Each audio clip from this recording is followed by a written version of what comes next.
Olá, está no ar mais um Alesp Conecta e a gente aborda aqui temas importantes na área da saúde, economia e educação. E hoje vamos falar sobre a volta às aulas presenciais aqui na cidade de São Paulo. Devido à pandemia de Covid-19, as aulas presenciais foram suspensas desde março e agora em novembro elas devem retornar. Para falar sobre o tema, vamos conversar com o professor Ademar Celadônio, ele que também é diretor de ensino e inovações educacionais. Seja bem-vindo, professor Ademar.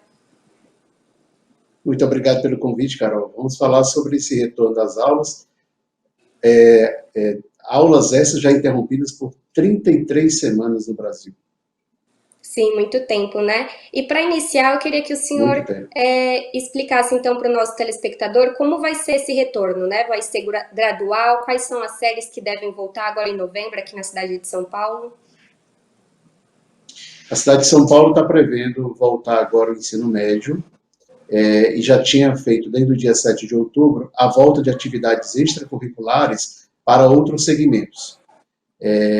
No contraturno, apenas com 20% dos alunos, dessas aulas extracurriculares, que era uma forma de você já tentar fazer com que a volta da criança à escola tenha alguma sociabilização, algumas atividades de reforço, poderiam ser aplicadas algumas atividades pensando em uma prova ou alguma coisa nesse sentido, mas coisas bem mais simples, muito mais na perspectiva do retorno presencial, ainda não aulas. A partir do dia 3 de novembro, a gente já volta em São Paulo com a liberação do ensino médio.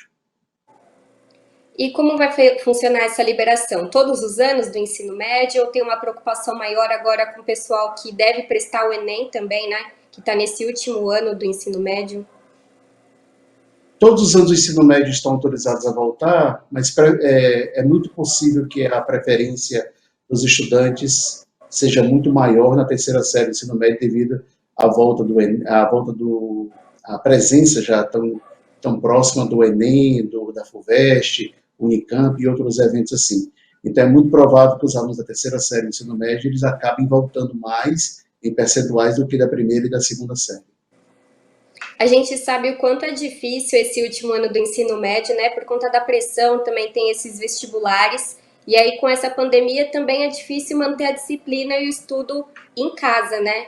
Como o senhor acredita que vai ser o retorno, principalmente para esses alunos do último ano do ensino médio, com a questão do Enem, dos vestibulares? Acredita que eles possam recuperar esse tempo, mesmo com as aulas à distância? Acredito que talvez o aproveitamento não seja o mesmo da aula presencial durante todo o ano, não é mesmo? Carol, a gente tem uma dificuldade grande, possivelmente a gente vai ter um aumento da desigualdade social no Brasil. A gente teve primeiro um aumento de acesso à tecnologia, falo, por exemplo, a notebooks, smartphones, os devices em si. Depois a gente teve uma grande dificuldade de acesso à internet, à banda de internet, Wi-Fi, o 3G, 4G. Então, você tem um atraso significativo disso aí. Sem falar que grandes escolas e grandes redes também tiveram dificuldade de colocar a tecnologia em pé, ali em março. Muitas delas deram, inclusive, férias, que foi uma coisa que foi até autorizada no mês de abril, para quem quisesse, para a escola que quisesse no estado de São Paulo. Então, isso foi o primeiro grande momento ali que a gente teve isso. Depois, a gente teve uma experiência que os professores tentaram fazer com que o offline funcionasse no online. E a gente percebeu que isso não foi de todo um acerto. Isso foi demorando, até que os professores, de forma muito bravas, acabaram conseguindo resolver esse conceito de aulas síncronas, aulas assíncronas, nesse sentido. Mas a gente possivelmente vai ter um aumento da desigualdade social, inclusive dentro de classes sociais, porque algumas escolas, mesmo sendo de classe social A, B ou C, elas tiveram dificuldade e não foi no mesmo ritmo que introduziram seus conteúdos para os alunos para outras escolas. Então, a gente vai ter algum momento aí de perca nesse processo educacional. Outrora você agora tem a volta às salas de aula e a volta é muito importante, primeiro para que as pessoas possam lidar com medo, depois para que a gente possa pensar efetivamente nessa reposição de conteúdos agora.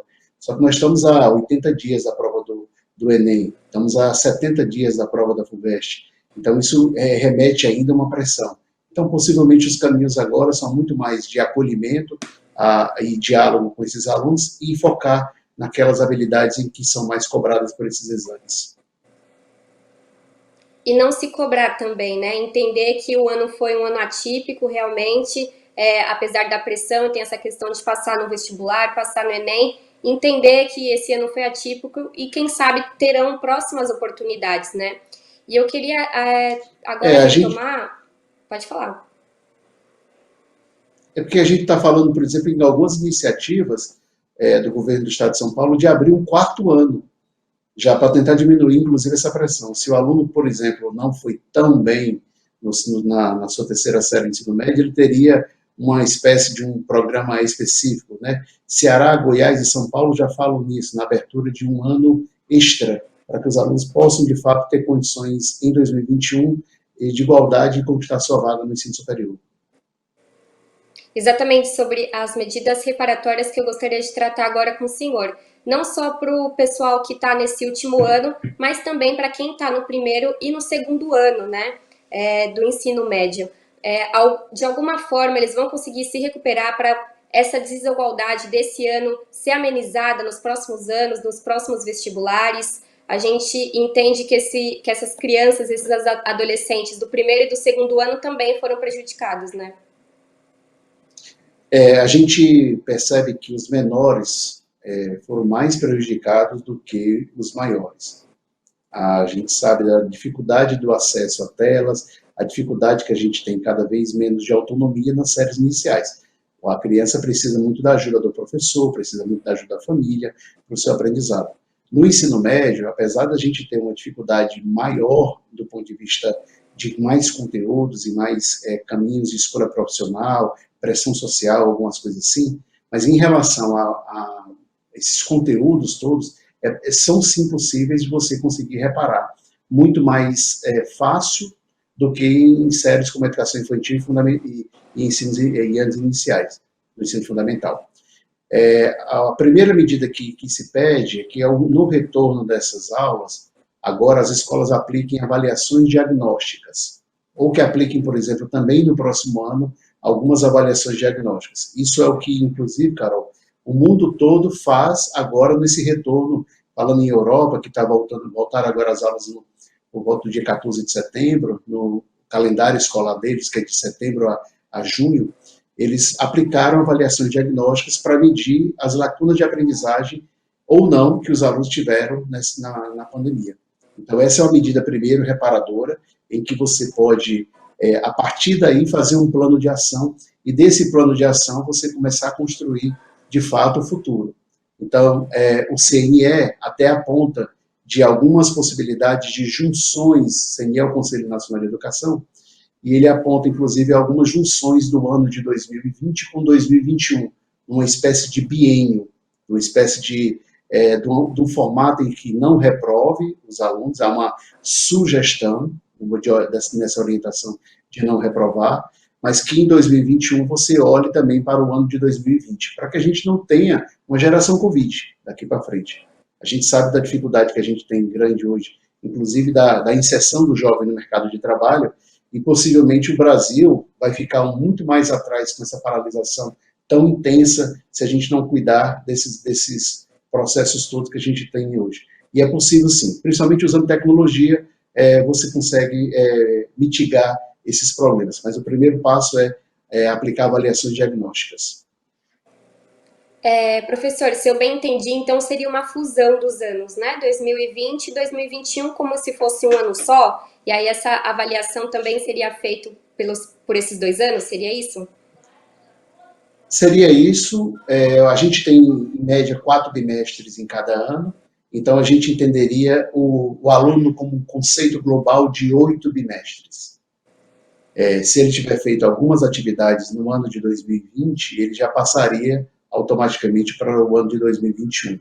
Essa sugestão de não reprovação é uma sugestão, inclusive, da Unesco. Não é uma sugestão, vem também nos pareceres do Conselho Nacional de Educação, mas é uma solução, é uma forma de você ainda não massacrar mais ainda esses processos pedagógicos todos e pressionar esses alunos por uma reprovação em um ano em que é muito atípico.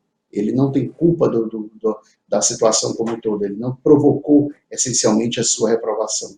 E a gente sabe que algumas crianças reagiram muito bem com tecnologia e outras nem tanto. Em alguns lugares, nem acesso a gente, infelizmente, não conseguiu dar a essas crianças. Então, por que ser tão rigorosos em reprovar? Então, haveria uma junção dos dois anos. Essa é uma sugestão. Possivelmente, algumas redes públicas vão fazer essa junção e fazer o entendimento do aluno em 8 bimestres. Mas, Carol, sempre olhando para o ano de 2020, sempre olhando para esse período todo de aprendizagem. A gente ainda tem uma perspectiva que o primeiro semestre de 2021 ainda possa ser bem complicado, uma vez que a gente pode ainda não ter a velocidade, mesmo as notícias são muito boas, que a gente vai ter uma vacina em breve, mas a gente tem que ainda aplicar essa vacina na população e a gente tem uma rede de distribuição muito boa no Brasil, mas que nunca foi tão posta à prova com 150 milhões de habitantes. Então, é uma coisa muito forte. E possivelmente as crianças serão as últimas a serem vacinadas, uma vez que elas não são necessariamente grupo de risco. Então, a gente entende que vamos ter um primeiro semestre ainda de muitas restrições dentro da escola brasileira. Importante falar também, né, professor, dessa questão aí da não reprovação, para o aluno também não entender que é uma punição. Como o senhor disse, as circunstâncias não foram culpa desse aluno, né? Então, ele entender também, a gente sabe que muitas pessoas aí sofreram alguma dificuldade, não só no acesso à internet, mas também emocionalmente falando, né? E a gente não pode punir ainda mais esses alunos, que a gente sabe que essa questão da saúde mental também atinge as crianças e adolescentes principalmente. Mas antes da gente tocar um pouco mais nesse tema, você citou esse próximo semestre agora, o início de 2021. O ensino híbrido, ele pode ser uma solução aí para tentar diminuir os impactos e até as aulas presenciais e também o ensino à distância conjunto? Sem dúvida. A escola já aprendeu a se readaptar, mas agora, cada vez mais com o retorno das aulas presenciais, a escola vai aprender um segundo grande passo, que vai ser a transmissão de aulas para quem está na escola, porque uma vez que esse retorno ele não é obrigatório, ou para os que estão em casa, que preferiram continuar no ensino remoto. Então, você tem múltiplas formas de você fazer isso. Há escolas que vão transmitir simultaneamente, há escolas que vão garantir o presencial para esses alunos, e o modelo que estava aplicando antigamente com remoto, ainda com os alunos que preferiram ficar em casa. Então, você tem um pouco de complexidade de como avaliar esse aluno. Então, eu devo avaliar os alunos que voltaram e os alunos que não voltaram. É melhor avaliar todo mundo de forma online. Então, você tem algumas nuances nesse processo aí.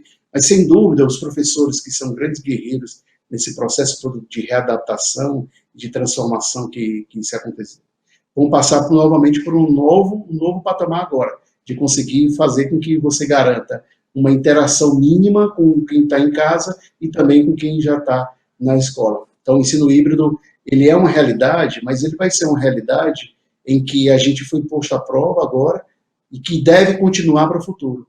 A gente imagina, por exemplo, Carol, que depois que passar tudo isso, daqui a um ano, por exemplo, se uma criança, por exemplo, pegar alguma doença infecto-contagiosa, uma catapora, alguma coisa nesse sentido, possivelmente a família vai pedir também que tenha a continuidade dessas aulas.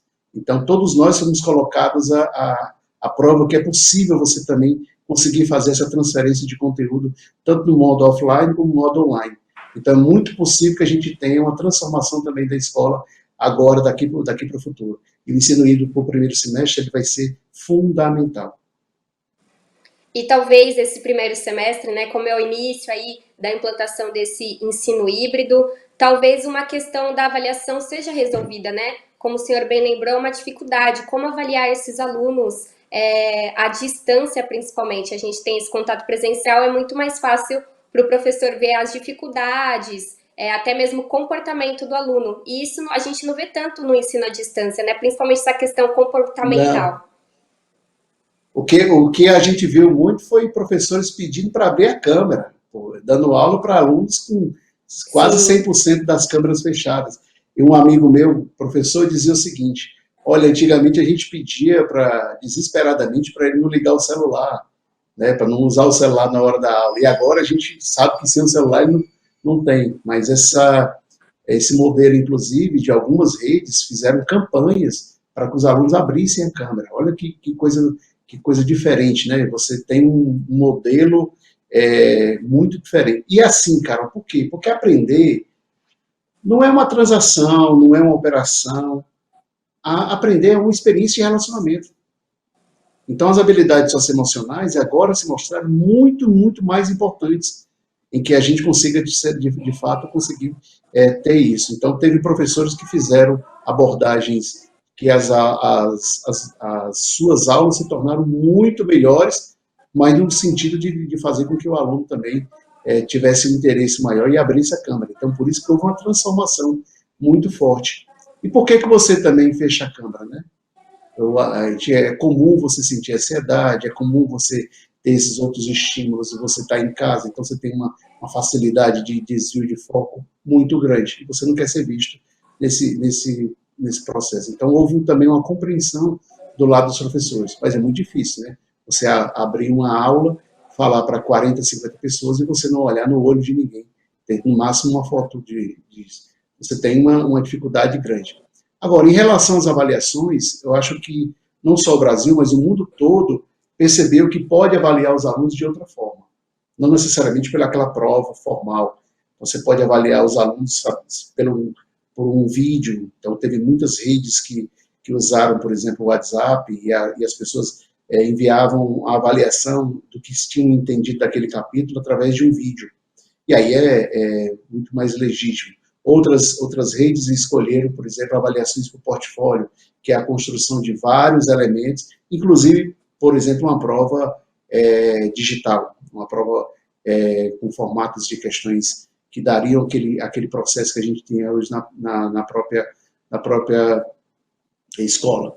Mas a gente percebeu, por exemplo, em alguns lugares do mundo, já um questionamento se o seu vestibular deveria ser essencialmente daquele jeito. A França, por exemplo, não conseguiu aplicar o seu exame, que é o baccalaureat, o BAC.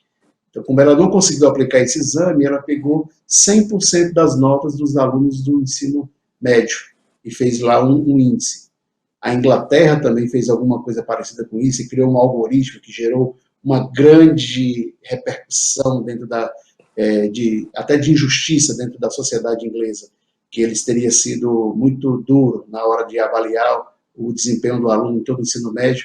Por quê? Porque eles não conseguiram, essencialmente, aplicar as avaliações para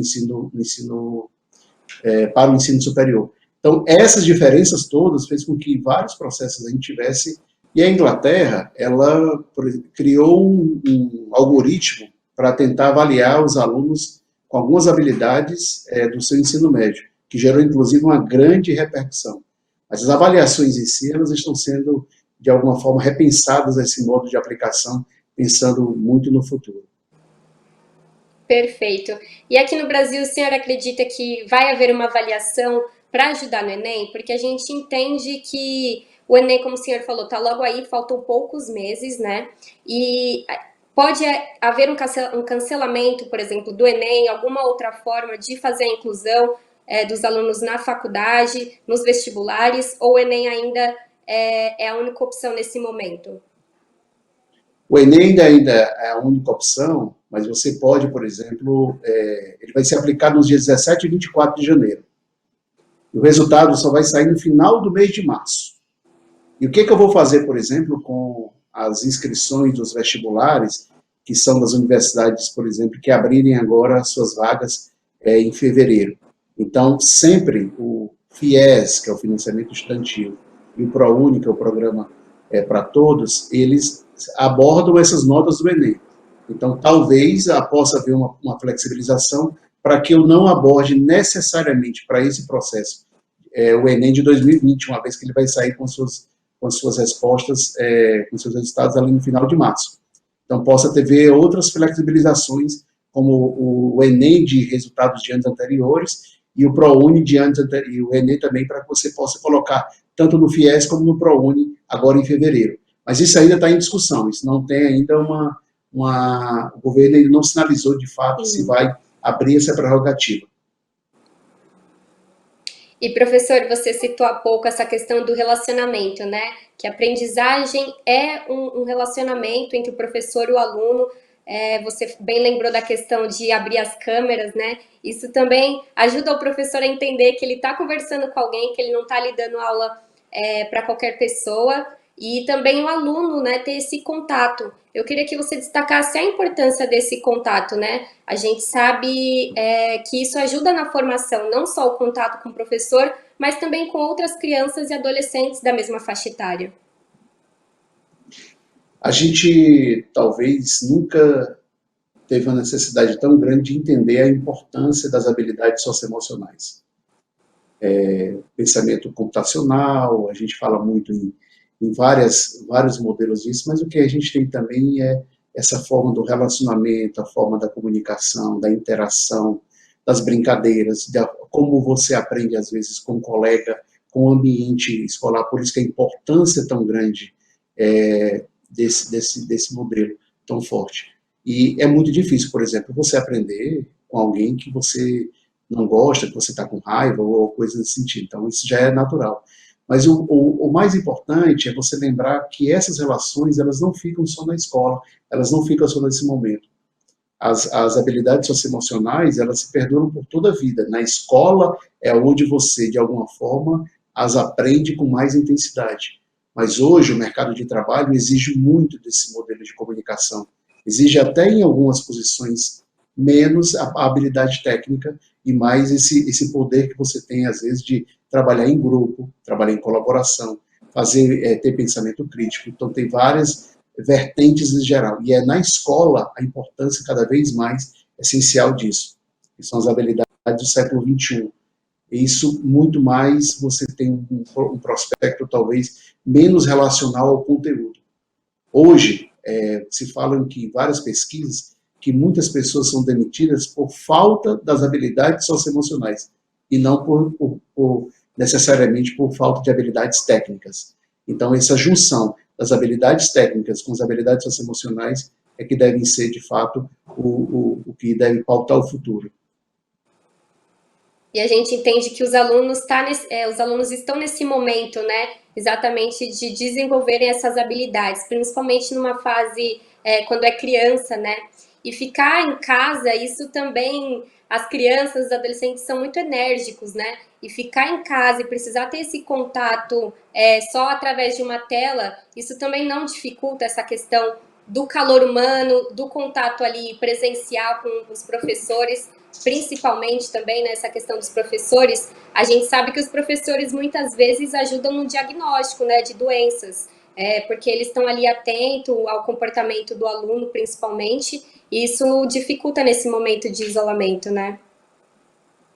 Os professores, muitas vezes, detectam muito mais problemas do que próprios familiares, o pai ou a mãe. Às vezes o pai e a mãe estão muito imersos ali naquela rotina do menino e não consegue perceber algumas coisas nesse sentido. Acho que sim, a gente tem uma dificuldade grande, a gente percebeu vários movimentos disso, mas a gente entende também que as crianças vão sair mais resilientes desse processo. Tá? Então a gente tem uma dificuldade grande nesse momento aí. E ao retornar às aulas, quem já retornou às aulas, com segurança e tudo mais, você tem um outro processo de ter o distanciamento, não poder abraçar, mas ao mesmo tempo você está no mesmo ambiente da pessoa, e você já se ajudar na comunicação. Então a gente está vendo também muito foco de criatividade aparecendo para se adaptar a esse momento todo. Mas é muito difícil. A gente passou por uma privação de liberdade como nunca se existiu, e ao mesmo tempo as próprias residências, de alguma maneira, que normalmente são em muitos lugares são pequenas, elas acabaram gerando talvez um maior ponto de conflito, um ponto de momento para essas crianças todas. E quanto menor, mais dificuldade de entender o que estava acontecendo, o que é esse coronavírus. E aí, no retorno às atividades, Carol, a gente não pode ser imerso de dizer que não poderia trabalhar com isso. Então, por exemplo, explicar qual é o movimento que aconteceu em 1918 com a gripe espanhola, tentar ensinar para o menino o que é uma média móvel, como é que se calcula a média móvel no número de casos, tentar envolver também o conteúdo que está aparecendo agora, para que essa criança acabe compreendendo um pouco mais esse momento que estamos passando. Porque, por exemplo, teve tanta dificuldade de relacionamento com o irmão, uma vez que a convivência estava tão grande, ou com outros familiares. Então, o conteúdo, a escola pode ajudar muito nessa hora de tentar colocar todo mundo, de certa forma, no mesmo painel, e isso talvez seja uma forma de uma abordagem mais interessante. A gente vai passar por um momento agora em que as regras sanitárias, elas de fato entraram na sociedade brasileira. E essas atividades todas que eu falei há pouco, de história, matemática, essas relações todas, elas devem ser atribuídas ao currículo agora, para que você dê um certo contexto para que essa criança tão jovem entenda também o porquê que a gente teve que fechar as escolas brasileiras por mais de 8 meses. Então, isso tudo agora vai ajudar nessa concepção. Então, ajuda ou mitiga um pouco desse problema de você entender por que você teve que passar tantos e tantos meses em lockdown, digamos assim. Usar o contexto, né, para ajudar esse aluno a entender também a questão das matérias. Como o senhor bem lembrou, os nossos professores são muito criativos, usaram a criatividade agora durante a pandemia para gravar as aulas, para dar a aula online, e a gente conseguiu entender agora também a importância do professor, né? Como a didática é importante. A gente vê que alguns pais não têm essa paciência, acham que é fácil ensinar, mas não é assim. Então, eu queria que, para finalizar, o senhor destacasse essa questão dos professores, né? O quanto eles foram importantes e continuam sendo, principalmente na questão do isolamento social e agora com o retorno das aulas presenciais também. A gente viu inúmeras iniciativas de colegas professores de fazer, de fato, acontecer. Criatividade, saber usar, por exemplo, imagine que tem professor que trabalha em 2, 3 escolas, que usam plataformas diferentes, conexões diferentes, modelos de avaliação diferentes. Então, cada professor foi, de alguma maneira, muito transformado. E alguns que, por exemplo, tinham muito aversão à tecnologia, no final agora estão passando por situações que são, assim, fantástica de transformação, e alguns muito, muito felizes com esse momento que aconteceu todo. Agora, a gente tem também muitos professores cansados, né? Essa quantidade de exposição de momento que você tem com telas, esse processo como a gente teve hoje, muito de tentar fazer com que haja uma continuidade de todas essas aulas, e com tanto tempo de paralisação e sem interação, isso também teve um momento de reflexão de saúde mental que muitos tiveram que saber lidar. Então, os professores foram, de fato, muito heróis nesse momento todo agora de conseguir manter. Então, quando a gente fala assim, a volta às aulas, eu gosto muito de dizer que a volta às aulas presenciais, porque as aulas não pararam. A gente pode até, talvez, questionar a qualidade, a forma, ou os modelos todos, mas as aulas não pararam. E a gente teve também um modelo em que as famílias entraram diretamente nesse processo, né? Mesmo não sabendo, mas entendendo talvez qual o grande papel do professor. Então, esse papel que é um papel tão transformador na sociedade, e o professor, a profissão que forma todas as profissões. Obrigada ao professor Ademar Celodônio, ele que também é diretor de ensino e inovações educacionais. Queria agradecer mais uma vez a participação do senhor, falando dessa volta às aulas presenciais, mas também todo esse período aí de quarentena, isolamento, o quanto foi impactante para os alunos e também para os professores. E eu também queria agradecer a todos vocês que acompanharam mais um Alesp Conecta, e se você quiser rever este ou outro programa, é só acessar o nosso canal no YouTube e ficar ligado na nossa programação. Até a próxima!